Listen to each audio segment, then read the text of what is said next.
convert will at least agree to be subdued by them. Because it said, I guess, that if you can't get the Christians and Jews to convert, the Quran supports the idea that they could be slaves in your household, or they have to pay like a special tax and just accept. So they're poking the bear, submission. is what they're doing. They're poking the bear. They're trying to agitate. Right. Yeah. You mentioned the Jordanian pilot. I think they downed a Russian airliner It's at one all about point. speeding up the process. The Okay, Quran was just so they speeding want up. it to happen sooner. Yeah, yeah, and they want to be as much part of it as they can, and they want to bring it about. But like Dara said, there's like something about them having like this medieval tactics, and we've already hit on Dabiq, but it's like so important to their philosophy and their prophecy and the Quran and stuff, because people are supposed to be like riding on horseback and fighting with medieval weapons and stuff like that, and they always talk about Rome because Rome was like the power back then, but obviously there's some army from the north, which could be Russia, and that's even talked about in our Bible. What was I going to say? Yeah, I don't know. In addition to certainly the beheadings and these gruesome murders and the way that they're attacking these different groups, they're also doing some other things. I'm thinking not so much to the people, but to the property there. Do you guys have any idea of kind of what they're doing destruction-wise to some of the property that they're controlling currently? They have, I think they've destroyed some museums actually of some old relics because they're not Muslim, they're sinful and things along those lines. Okay. So they're- I also know that they're robbing banks, and anything that could be of monetary value they're going to take. I read about a story where after Assad was forced to dispose of chemical weapons, there's like this large concrete like storage facility in Syria with all this chemical waste, and they were like bulldozing it and grenading it and trying to open it up to get access to the chemicals so they can make new weapons. And it seems that they will destroy most of the territory around what they actually control, because even if the overall standard of living isn't high, if the standard of living is a little bit higher in the areas where they control than the areas they don't control, it might kind of cause people to go ahead and settle for being under ISIS's control just so that they can have access to basic services like healthcare, education, or telecommunications, because ISIS has set those things up. So it's just a tactic to get people to consolidate under their rule. You mentioned they want this Dabiq, this area, and this is certainly just an opinion question, but as in the United States, you think that we should, as I think Darius mentioned, one of the tactics would be to occupy Dabiq and just hold that territory. Should we be involved in that? And again, you're not. I think they should, because it'll deter a lot of the forces, and it'll be a huge blow to the morale, and it might cause them to disband if they realize, hey, this isn't working. We're supposed to hold Dabiq and now we don't have it, and what's going on? And then they're confused, and then they lose their belief or something like that. What do you think, Clay? You think we should it'd be occupy smart. Dabiq? I think it'd be smart to occupy Israel as well and give them some help, because we've kind of just completely pulled out of there and gone away from them. But yeah, I think it'd be smart to occupy Dabiq, and like even in one of their videos, it's been like that little town has been so overlooked, and like when we say it's like a city, it's like a plain farm town. Like it's not like a big city or anything, but it's just like a bunch of flat land, and they think like there's going to be a big war on this flat land. And they said after they beheaded the journalist, they said that we've killed one of your crusaders and just buried him in Dabiq. Why Dabiq and not some other region? Are there resources? I'm curious as to why this is the area that they have set as their target location. It's just simply a part of their prophecy. Yeah. They believe that is where it must occur Yeah. in order for all the events to happen. So it's not strategic, it's religious. It's religious. It has a religious, almost like traditional value to it. So they want to stick to the old Islam as much as they possibly can. Do you know, is Dabiq the same area that Jews and Christians say Armageddon's going to happen? Because I was thinking there was a field in Israel that they claim it's going to happen. Is it the same area or are they two separate places? I mean, that's a question I don't know if I can answer. I've even heard that there's like a Valley of Armageddon in Europe somewhere that some believe it could happen. We don't really know where Armageddon is, so it could include Dubuque and it might not. It just depends on your interpretation. Megiddo. I believe it's the plain of Megiddo is the one that's where Armageddon, Megiddo comes from. But yes, I think similar but different. Guys, I see a lot of, in what you're telling me about ISIS, I see a lot of, unfortunately, historical correlations to what we saw with the Third Reich. We saw mass takeover of territory. We saw inhumane treatment of prisoners. We certainly saw assimilation of different populaces. In the German, it was the gypsies, or it was the well, those who were persecuted.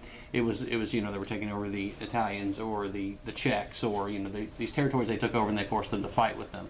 There certainly were some scare tactics. There certainly were some other things that kind of led to this similar approach. But we've already said that was a uniformed army. That was something that we could address militarily and directly. This is more of an amalgamous group that has worldwide reach, as Clay was mentioning. We have the social media aspects where they can reach out and grab different. How do we go about addressing this? I mean, certainly we've talked about airstrikes. We've said that we don't want to go, or maybe we do. Do we want to go boots on the ground and take over this Dubuque? Do we want to surround them and starve them out? What's our approach? What are we doing that's good? What are we not doing that we should be doing, in your opinions? How do we address something like this amalgamous ISIS? There's two things I can think of. One, aside from actually combating ISIS in the Middle East, we also need to make sure we're defending our people here and in our European countries, our European allies, and try to prevent attacks. But I think realistically, no matter what we do, there is no way that the government can ever protect every individual citizen from attack. So with that in mind, it's up to the individual citizens to do what's necessary for their own security. One thing would be to own arms, have a gun, if you can legally own a gun, and also report any suspicious behavior. And don't be afraid to report suspicious behavior of Muslims, even if you're afraid they'll think it's politically incorrect. Okay, Clay? Well, I could see us going in, and I could see us staying here. There's ups and downs to either way. Okay. My biggest fear is if we sent army, like the army over there, like I said, they're everywhere in one instance and then they're nowhere. It's like they just drop off, and I believe they're here. I believe they've sent people here and they're roaming around in our country. And I feel like if we left, there's going to be attacks here. And I feel like that's imminent.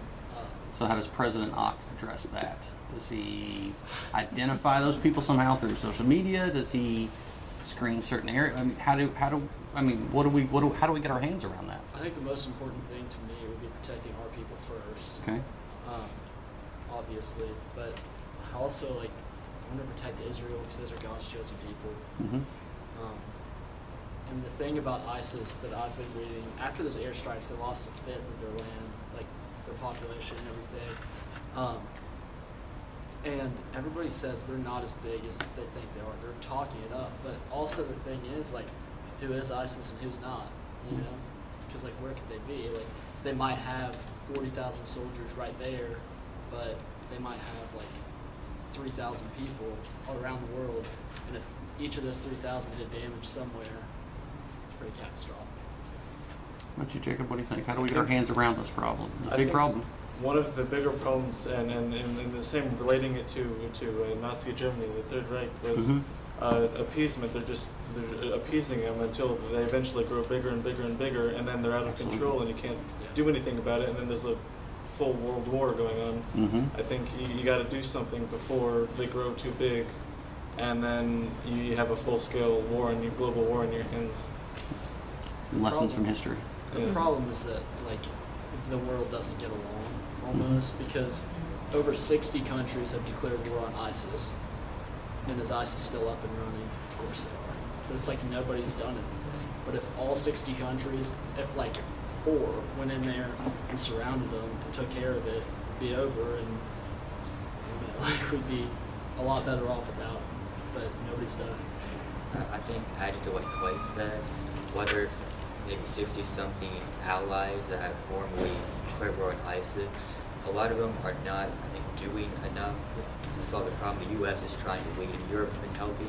But I think that we should demand more of our Middle Eastern allies who actually are closer there, probably understand the problem better, Mhm. and are more logistically prepared, to meet the problem immediately. I know that we're friends with a lot of the Gulf states, Saudi Arabia, Kuwait, Bahrain, Qatar, the UAE. We defend them for the most part. We defend Kuwait, we defend Bahrain. Our Fifth Fleet's based in Bahrain. And they have helped us, I think, with a little bit of support, but not as much as they could. I think we should approach them to say, look, we are voluntarily defending you. What additionally can you do to help us beyond what you're doing now?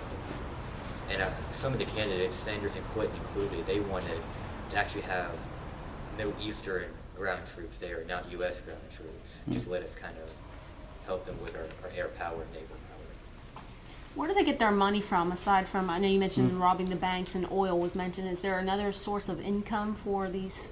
They get a lot of private donations, and they sell their oil. And in Turkey, they take over the land, and then they get the oil, and they can sell the oil.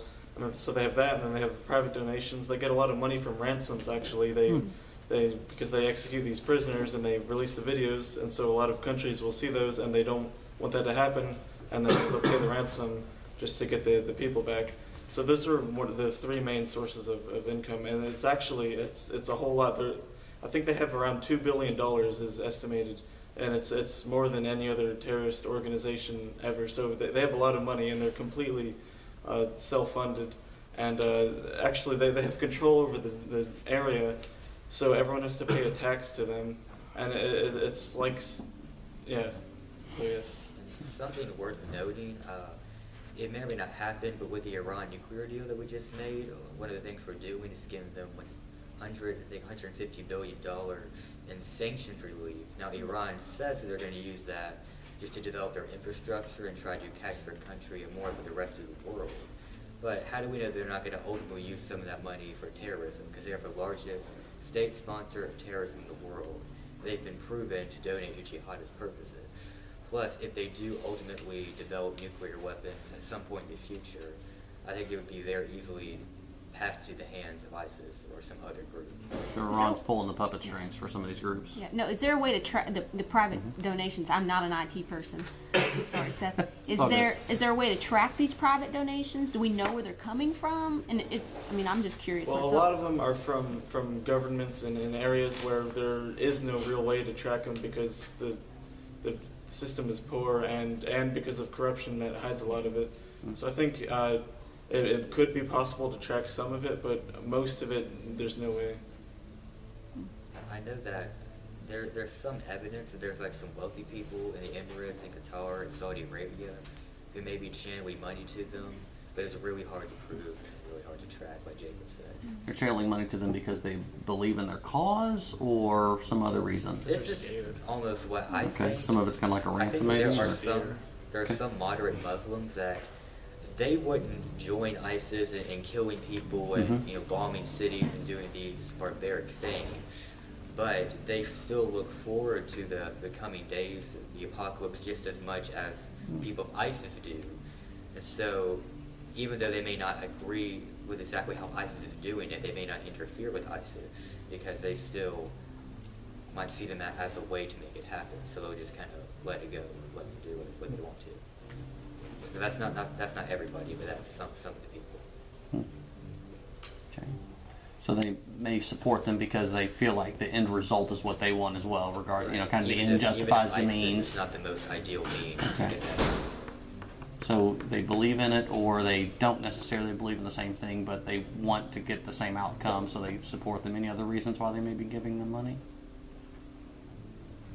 Another reason is if they don't like leaders in the countries and they see ISIS as a way to disrupt their power, they'll just give money to them to fight the leaders they don't like, So- whoever those people can be. Kind of a proxy war then. Right. Very good. Let's talk a little bit about some of the humanitarian impact. Now, certainly we've seen, a large impact on the Yazidis and the Coptic Christians, but also just the Syrians themselves. There's been quite a humanitarian crisis from that. Again, kind of reminding me of some of the things that happened during World War II.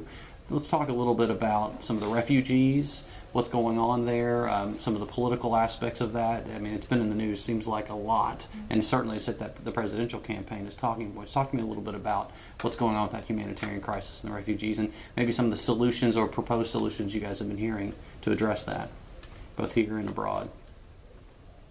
I know that most of the refugees, a lot of them are going over to Europe, Mhm. and the United Nations is sort of administering that program. They kind of help to determine where the refugees should go. Mhm. Is it because nations are bound to the UN, they are somewhat obligated to take in refugees, so the UN recommends it. I know that Angela Merkel, who is the Chancellor of Germany, has taken in hundreds of thousands. France has taken in a lot. Sweden has been very open to refugees, and Belgium has. Most of Eastern Europe has said no, they do not want the refugees. They will allow them to pass through to get to countries that are their destination, but they don't want them to stay.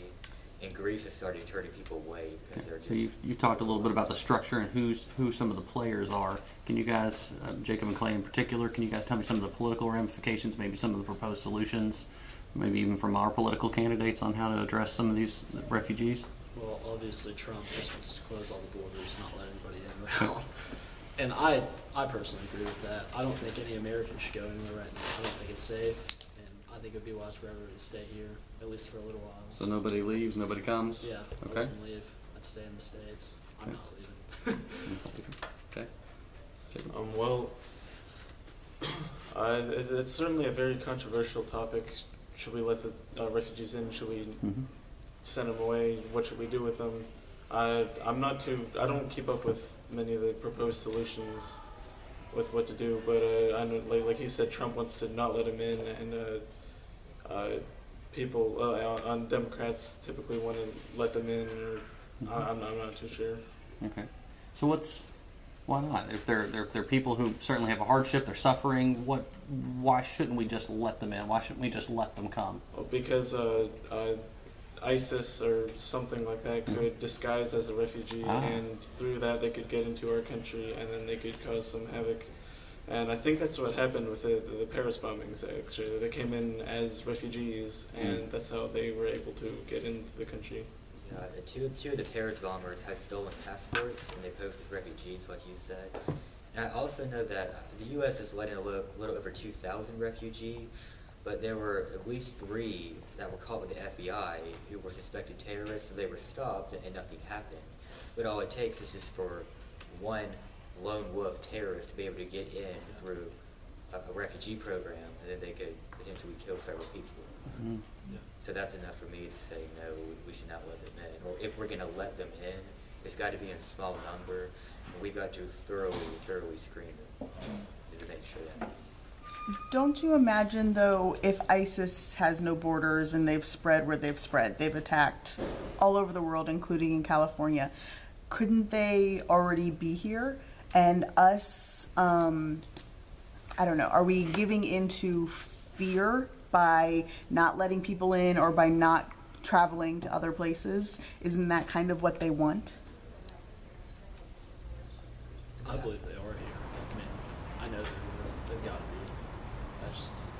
I do think they're here, but I don't think that we're giving into fear by not letting the refugees. We're just being smart about defending our country, because we can't go so far as to just have completely open borders with virtually no security at all. We've got to have some sort of protection. So that's where the TSA and Department of Homeland Security comes in. I would say recognizing a threat wouldn't necessarily be living in fear. You're recognizing a threat and you're responding to it. Yeah, I believe you're being smart when you respond to it in that way. I think personally they want us to leave the country. I think they want people to get out because they're seeing what's going on in the Middle East and what's going on in Europe, so they can plan attacks here. I think I heard one political candidate, and I apologize, I can't assign it to a particular candidate, but they were saying that rather than taking all these people from Syria in particular and shipping them all over the world, why don't we secure a corner of that country or something closer to their homeland, make it safe, and let them stay? What are the benefits or the or maybe the drawbacks of the solution, something like that you guys would think. I think it would cause a whole lot more conflict than just